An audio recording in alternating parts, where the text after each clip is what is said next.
Hello mga kamami! It's Saturday, kaya ang gagawin natin ngayon is magtuturo tayo sa ating mga anak. Para ayusin mo yung Ito, paghawak nagtuturo para ako sa kanya na may homework kasi siya. ganyan. Pag tuwing Saturday, Yan. Sunday, yan, gumagawa siya ng homework niya. Si baby nga pala is nursery siya. Kasi 3 years old pa lang po siya. Ayan, nagko-color nga siya dyan. Tinuturuan ko siya kung saan niya i-color. Yan. Ang bilis naman niya maka-pick up sa akin pag tinuturuan ko siya. Kaya yan, color-color lang. Ayan siya. Fast forward, si baby nga pala, na 2 years old pa lang siya, nag-daycare na po siya. Kaya medyo sanay na rin po siya sa paghawag ng color.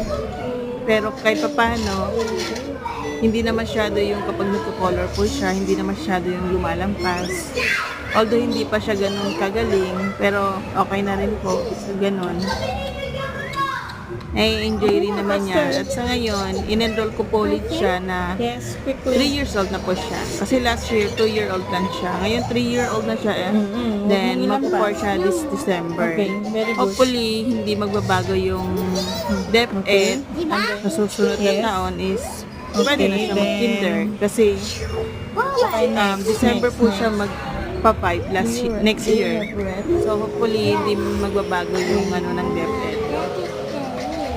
So, si baby super excited yan kapag sinabi ko mag-school, talagang get ready talaga siya. This one and this one. Okay. Go.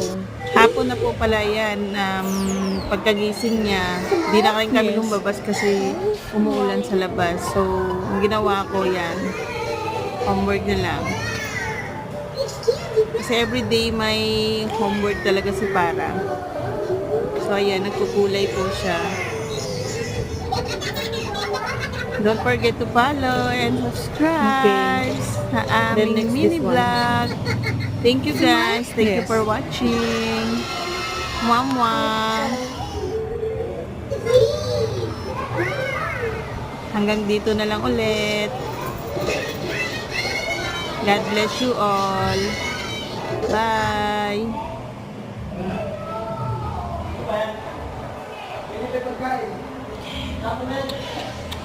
Okay.